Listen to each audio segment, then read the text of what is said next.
Hello दोस्तों, मेरा नाम है साहिल खन्ना और आज की बिजनेस शुरू करते हैं। सबसे पहली न्यूज़ है, हमारे union minister RS. Prasad ji ने बोला है कि बहुत सारी फर्म्स ने अप्लाई किया है make in India smartphone components के लिए। मैंने आपको बताया था गवर्नमेंट ने 50,000 करोड़ की स्कीम निकाली है जिसमें स्टार्टअप्स अप्लाई कर सकती है और भी बहुत सारी कंपनी कर सकती है। तो 22 कंपनियों ने उसके अंदर अप्लाई किया है। अगली खबर गूगल की पेरेंट कंपनी अल्फाबेट की है।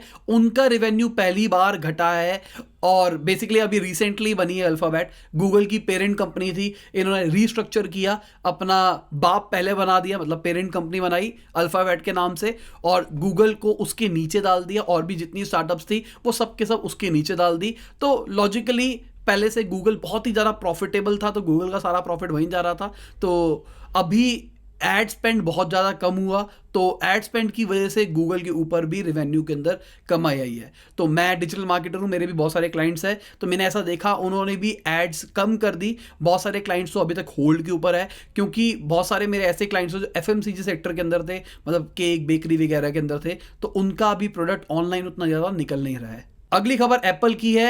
एप्पल ने जून क्वार्टर के अंदर 12% ज्यादा प्रॉफिट रिपोर्ट किया है और ये सब कुछ मेरे हिसाब से पता क्यों हो रहा है, क्योंकि एप्पल एक बहुत ही अच्छी डायरेक्शन के अंदर जा रहा है। मैंने आपको कुछ टाइम पहले भी बताया था आर्म चिप्स के बारे में, उन्होंने आर्म का ऊपर डिसीजन लिया है और इसके चक्कर में बहुत ही ज्यादा आप देखोगे आने वाले टाइम में बहुत ही ज्यादा तेजी से ग्रो करेगा, क्योंकि एप्पल अपना पूरा इकोसिस्टम बनाने के ऊपर जाना जाता है और उनके चिप्स एंड्रॉइड में जो डलते हैं चिप्स उससे ज़्यादा सुपीरियर है। अब वो कंप्यूटर में घुसेगा तो उनके चिप्स इंटेल से भी ज़्यादा सुपीरियर होने लग जाएगी, एएमडी से भी ज़्यादा होने लग जाएगी। मैं ये नहीं कह रहा कि अभी जो लॉन्च करना है इनको वो सबसे ज़्यादा पावरफुल होगा, पर मुझे ऐसा लगता है आने वाले 2-3 साल के अंदर आप देखोगे अगर सबसे ज़्यादा पावरफुल कोई कंप्यूटर होगा तो वो एप्पल का होगा, ऐसा मुझे लगता है। बाकी टाइम बताएगा क्या होगा क्या नहीं होगा। और इसकी वजह से इनकी शेयर मार्केट के अंदर बहुत ही ज़्यादा परचेज हुई, 10% राइज कर गया इनका शेयर और ये वर्ल्ड की सबसे बड़ी कंपनी बन गई है अगर वैल्यूएशन के टर्म्स में बात करके चलो। पहले सऊदी अरामको हुआ करती थी, मैंने केस स्टडी बना रखी है सऊदी अरामको के ऊपर, आप जाके उसको चेक कर सकते हैं, पर एप्पल ने उसको ओवरटेक कर दिया है। साथ में एक खबर और निकल के आ रही है, एप्पल ने एक स्टार्टअप को एक्वायर किया है $100 मिलियन के अंदर। अभी खासियत क्या है उसके अंदर, वो स्टार्टअप काम कर रही थी पेमेंट्स के ऊपर और एप्पल का जो फोन होगा वो पेमेंट टाइप का मर्चेंट बन सकता है। जैसे कि आपने देखा होगा सैमसंग के साथ में टैप एंड पे वाला सीन, उसी टाइप का कुछ इनोवेशन आइडिया एप्पल भी ला सकता है और मुझे लगता है कि आने वाले टाइम में ये भी ले आएगा। बेसिकली वो स्टार्टअप्स खरीदते रहते हैं, जो मैं आपको बता रहा हूँ, बड़ी बड़ी स्टार्टअप्स जिनके पास पैसा है वो छोटी स्टार्टअप्स को खरीद के अपने अंदर ही सारे फीचर्स लाते रहती है। अगली खबर अमेजॉन की है। अमेजॉन ने भी प्रॉफिट रिपोर्ट किया है जून क्वार्टर के अंदर $5.2 बिलियन का और ये अभी तक का हाईएस्ट, सबसे ज्यादा इनका प्रॉफिट है किसी भी क्वार्टर के अंदर। और ऐसा कहा जा रहा था कि इस क्वार्टर के अंदर शायद उतना ज्यादा प्रॉफिट नहीं आएगा, मैंने आपको पहले भी बताया था, क्योंकि इन्होंने जो वायरस है उसके चक्कर में बहुत ज्यादा खर्चा कर दिया था, तो फिर भी उसको सरपास कर गए हैं। तो ऐसा कहा जा रहा है $4 बिलियन इन्होंने वायरस से लड़ने के लिए ही खर्च कर दिया था। अगली खबर फेसबुक की है। फेसबुक ने जून क्वार्टर के अंदर $18.69 बिलियन का रेवेन्यू रिपोर्ट किया है और ये ईयर ऑन ईयर के अंदर 11% राइज है और एड स्पेंड के अंदर इनका 10% राइज आया है। फेसबुक के अंदर लोग ज़्यादा एड पे पैसा खर्च करने की कोशिश कर रहे हैं लॉकडाउन के अंदर भी, क्योंकि बहुत सारे ऐसे लोग थे जो कि छोटे छोटे जो कि फेसबुक के ऊपर आ रहे हैं, क्योंकि गूगल अभी के टाइम पे ज़्यादा अच्छा ऑल्टरनेटिव नहीं रह गया, क्योंकि क्वालिफाइड जो लीड गूगल से आती थी अभी के टाइम पे उतनी अच्छी नहीं आ रही है। फेसबुक के ऊपर जो इम्पल्स बाइंग होती है उसके ऊपर ज़्यादा अच्छी लीड्स आ रही है। और साथ में फेसबुक को राइट भी मिल गया है वीडियोस दिखाने का। अब इन्होंने बहुत सारी बड़ी बड़ी कंपनीज जैसे वार्नर ब्रदर्स, सोनी म्यूजिक, उन सब के साथ में टाई अप कर लिया है। अब वीडियोस जैसे यूट्यूब पे आती है वैसे फेसबुक पे भी आया करेगी। तो फेसबुक भी एक तरह से सब कुछ बनने की कोशिश कर रहा है, हर चीज़ अपने अंदर इंटीग्रेट कर रहा है। अब मुझे लगता है कि ये गलत चीज़ कर रहा है, जैसे उसने इंस्टाग्राम का हाल किया है। मुझे पर्सनली जो इंस्टाग्राम के ऊपर उन्होंने फेसबुक ने किया है वो मुझे उतना अच्छा नहीं लग रहा, क्योंकि पहले के ज़माने में इंस्टाग्राम हुआ करता था फोटोज़ वाला, उसके बाद उन्होंने IGTV ले आए, फिर वीडियोस ले आए, फिर वीडियोस को प्रमोट करने लग गए, फिर रील ले आए, उससे पहले स्टोरीज ले आए थे, एड्स भी बहुत ज़्यादा आने लग गई थी। अभी मैं देख रहा हूँ एड्स कम आ रही है, पर बहुत सारा कुछ हो गया उसके अंदर। इंस्टाग्राम के अंदर पहले मैसेज का ऑप्शन नहीं था, फिर मैसेज का ऑप्शन आ गया, मैसेज के अंदर वीडियो का आ गया, अगर आपने किसी से एक बार बात कर ली आपको वीडियो कॉल करके बैठा रहता है। बहुत सारी दिक्कतें हैं मेरे हिसाब से। अब इंस्टाग्राम थोड़ा थोड़ा बेकार होता जा रहा है over the period of time. आपका क्या एक्सपीरियंस है नीचे कमेंट के अंदर बता देना। अगली खबर जस्ट डायल की है। जस्ट डायल का Q1 का प्रॉफिट 45% बढ़ा है और वो ऐसा कह रहे हैं कि अब वो शेयर्स को बायबैक कर सकते हैं। बायबैक मैं आपको समझा चुका हूं कई बार, मैं फिर से बता रहा हूं।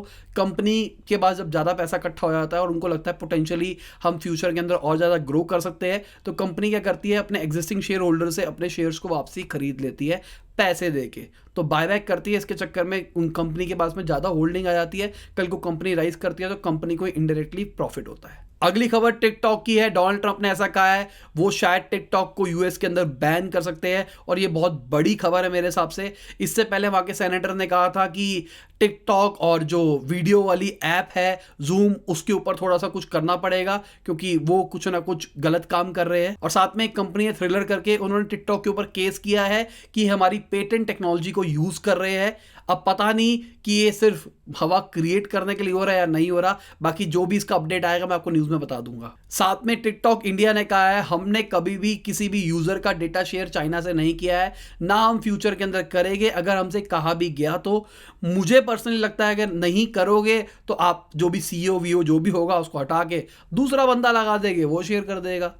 मेरे को नहीं लगता कि ऐसी चीजें रुक सकती है अगर किसी भी गवर्नमेंट का इसके अंदर पार्टिसिपेशन हो तो। और अगली खबर टेस्ला की है। एलॉन मस्क ने ऐसा कहा है कि वो इस साल के अंदर 35% वर्कफोर्स को बढ़ा सकते हैं, मतलब अपनी डिमांड को फुलफिल करने के लिए ज्यादा प्रोड्यूस करेंगे। अगली खबर मुकेश अंबानी जी की है। उन्होंने कहा है गवर्नमेंट को कुछ स्टेप्स लेने चाहिए 2G नेटवर्क को बंद करने के लिए, क्योंकि 2G एक हिस्ट्री हो चुका है और इसके चक्कर में 30 करोड़ से ज्यादा लोग इंटरनेट से वंचित है, उनको इंटरनेट नहीं मिल पा रहा है। मैंने आपको कुछ टाइम पहले बताया था गूगल ने इन्वेस्ट किया है जियो के अंदर, वो शायद इसलिए इन्वेस्ट किया था क्योंकि वो 4G टेक्नोलॉजी सस्ते के अंदर लाने वाले हैं, साथ में कुछ इंटीग्रेट करने वाले हैं। तो शायद उन्होंने इसलिए बोला है कि भाई सस्ते के अंदर निकालेंगे, जो 2G वाला ऑडियंस है उसको हम अपने सस्ते वाले 4G के ऊपर ले आएंगे, शायद इसलिए बोला। इसके ऊपर जो जम्मू एंड कश्मीर के चीफ मिनिस्टर उमर अब्दुल्ला है, उनका कहना है कि हमारे पास सिर्फ हिस्ट्री है। ये बेसिकली उनको बोला गया क्योंकि उन्होंने बोला था कि 2G हिस्ट्री रह गई है इसके ऊपर। बेसिकली मेरे को ऐसा पर्सनली लगता है अगर 2G खत्म हो जाएगा 4G सबको मिलेगा तो बेटर ही चीज़ रहेगी, पर अच्छे तरीके से चले। आजकल बहुत ज़्यादा इंटरनेट बेकार आता है 4G के अंदर और बहुत ही ज़्यादा सारी दिक्कतें हैं। कॉल भी ढंग से बात नहीं कर पाते, कॉल ड्रॉप भी बहुत ज़्यादा होती है और हम कुछ एक्शन भी नहीं ले सकते इस चीज़ के ऊपर। अगली खबर अजीबोगरीब खबर है। HP इंडिया के एक एम्प्लॉय थे, उन्होंने केस किया है HP के ऊपर और उन्होंने कहा है कि भाई आपने मेरे को फोर्स किया था कि मैं ब्राइब दूं गवर्नमेंट ऑफिशियल्स को किसी काम को निपटाने के लिए, और ये इसलिए हुआ है क्योंकि उनको रिसेंटली निकाल दिया गया। तो आजकल ये नया ट्रेंड बन गया, अगर कंपनी से आपको निकाल दिया जाता है तो आप कंपनी के अगेंस्ट बोलने लग जाते हो, पर जब आप कंपनी में काम कर रहे होते हैं आप उस टाइम पे उंगली नहीं उठाते। पता नहीं क्या ड्रामा चल रहा है। इससे पहले भी मैंने आपको न्यूज़ में बताया था, आज भी यही हुआ है। अगली खबर महाराष्ट्र से है। महाराष्ट्र के अंदर 2 दारू बनाने वाली कंपनियां थी, उनके ऊपर रेड पड़ी और वहां से पता लगा वो GST बचाने के लिए, मतलब GST के अंदर घोटाला कर रही थी। 100 करोड़ से ऊपर का GST का घोटाला किया उन्होंने। अगली खबर बुरी खबर है, मेरे हिसाब से शायद बहुत सारे लोगों को अच्छी लगेगी। गवर्नमेंट ने एक और स्टार्टअप लॉन्च करी है, बेसिकली एक और स्टार्टअप के पेट पे लात मारी है, जहां पे वो housingforall.com खोला है। वो उन्होंने एक तरह से housing.com या फिर जितनी भी प्रॉपर्टी वाली साइट्स थी उनसे कंपीट करने के लिए किया है, जहां पे आप अपनी प्रॉपर्टी को अपलोड कर सकते हो। जो भी बिल्डर्स है वो भी अपनी प्रॉपर्टी को अपलोड कर सकते हैं और वहीं से खरीद और बेच सकते हैं प्रॉपर्टीज को।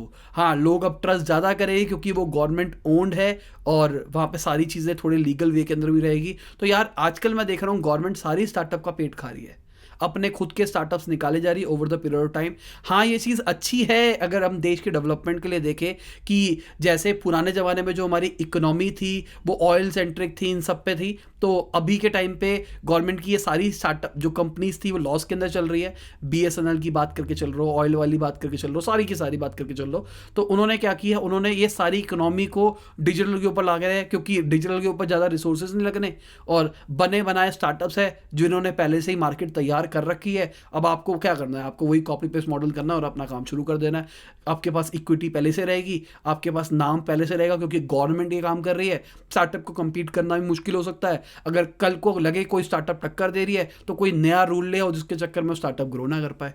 तो मेरे हिसाब से बहुत गलत चीज़ हो रही है और मैं कॉन्टिन्यूसली इस चीज़ पे आवाज़ उठा रहा हूँ और मुझे पता है कि बहुत सारे लोग शायद समझ नहीं पा रहे इस चीज़ को, ये कितनी बुरी चीज़ है। पूरा स्टार्टअप कल्चर खराब कर सकती है गवर्नमेंट इस चक्कर में। अगली खबर एसबीआई की है। एसबीआई का Q1 का प्रॉफिट 81% जंप किया है, बहुत ज्यादा कर गया मेरे हिसाब से। साथ में उनके चेयरमैन ने बोला कि 11,000 करोड़ के आसपास की हम रिकवरी एक्सपेक्ट कर रहे हैं आने वाले 2 साल के अंदर। वायरस चक्कर में ज्यादा रिकवरी नहीं हो पाई। साथ में जो इंडियन ऑयल है, इंडियन ऑयल का प्रॉफिट 47% तक घट गया और रीज़न सबको पता ही है, ये वायरस के चक्कर में शायद व्हीकल्स भी उतने ज़्यादा नहीं निकल रहे हैं। मेरे दिल्ली में तो बहुत सारे निकल रहे हैं, पर मेरे को आपके वहाँ का नहीं पता कि क्या हो रहा है क्या नहीं हो रहा, पर उस पीक पे नहीं निकल रहे, कम निकल रहे हैं। अगली खबर इंडिया के फिस्कल डेफिसिट के ऊपर है। वो 6.62 लाख करोड़ तक पहुंच गया Q1 के अंदर। ये तकरीबन 83% है हमारे पूरे फाइनेंशियल बजट के अंदर, मतलब पूरे फाइनेंशियल ईयर के बजट के अंदर। तो अब बताओ इकोनॉमिक्स वाले लोगों कि ये चीज़ अच्छी है या फिर नहीं है, क्योंकि बहुत सारे लोग मेरे को कमेंट करके बता रहे थे कि यार fiscal deficit is good for growing economy, पर ये इतना ज्यादा होना इज गुड या फिर बैड, बताओ नीचे कमेंट के अंदर, मुझे जेन्युइनली नहीं पता। साथ में ये खबर निकल के आ रही है गवर्नमेंट 112 एग्रीकल्चर स्टार्टअप्स के अंदर इन्वेस्ट कर सकती है, तकरीबन 11.85 करोड़ रुपीस, जो कि बहुत ज़्यादा नहीं है मेरे हिसाब से। मेरे पास भी एक आए थे, उनको भी फंडिंग की रिक्वायरमेंट थी और उनका अच्छा बिजनेस आइडिया था, पर उनको जो आइडिया लग रहा था वो 1.5 से 2 करोड़ रुपए लग रहा था नॉर्मल उनको। तो मेरे हिसाब से इतनी सारी स्टार्टअप्स है, उनको सिर्फ इतने इतने रुपए बांटोगे, क्या मिलेगा उससे, क्या होगा उनका। साथ में हमारी फाइनेंशियल मिनिस्टर ने कहा है कि हम आरबीआई के साथ में मिलके जो लोन की रिस्ट्रक्चरिंग है उसके ऊपर काम कर रहे हैं। आप में से बहुत सारे लोगों ने मुझे बताया था कि ये जो गवर्नमेंट ने ईएमआईज को रोका था, अब उसकी वजह से आपकी ओवरऑल ईएमआईज बढ़ गई है, आपका जो अमाउंट है वो भी ज़्यादा बढ़ गया है, तो नुकसान ही हो रहा है, इससे कोई फ़ायदा नहीं हो रहा। अगर किसी के पास पैसे हैं तो उसको दे देने चाहिए। बहुत सारे लोगों ने इस चीज़ के ऊपर कमेंट करी थी, इसलिए मैं डिस्कस कर रहा हूँ ताकि लोगों का भी बेनिफिट हो पाए। साथ में एक बहुत बड़ी खबर है, इंडिया रिस्ट्रिक्ट कर सकता है कलर टीवीज के इंपोर्ट के ऊपर। बहुत बड़ी खबर है मेरे हिसाब से। इसका वो कह तो ये रहे हैं कि इंडिया के अंदर मैन्युफैक्चरिंग होगी, इसलिए हम ये सब कुछ कर रहे हैं। अब भाई ये जो OnePlus अपना टीवी निकाल रहा है, MI की टीवी निकाल रहा है, ये जो बड़े बड़े ब्रांड्स निकाल रहे हैं, इनका क्या होगा मेरे हिसाब से, मेरे को समझ में नहीं आ रहा। इससे ये होगा कि बड़ी बड़ी जो कंपनीज है वो बढ़िया बढ़िया पैनल, क्योंकि इंडिया में भी डिमांड है, वो इंडिया में बनने शुरू हो जाएंगे। ये भी अच्छी स्ट्रैटेजी है मेक इन इंडिया करने की मेरे हिसाब से। तो अगली खबर टीबू की है, जो कि होटल स्टार्टअप है। उन्होंने 10.26 करोड़ रुपीज रेस किया है और जो इन्वेस्टर्स थे उनमें से पेटीएम के जो थे वो भी एक थे। साथ में रेबल फूड्स ने भी $26.5 मिलियन रेस किया है, जो फास्ट सॉस की जो पेरेंट कंपनी है रेबल फूड्स उसको है। तो मैंने केस स्टडी बना रखी है, जाके उसको चेक कर लेना, उसमें सारा डिटेल में समझ में आएगा क्या चीज है क्या चीज नहीं है। साथ में यूलू के जो को फाउंडर है उन्होंने कहा है कि जैसे डीमोनेटाइजेशन की वजह से डिजिटल पेमेंट्स वालों को बहुत फायदा हुआ था, उसी तरीके से वायरस सिचुएशन की वजह से हमको बहुत ज्यादा फायदा हुआ है।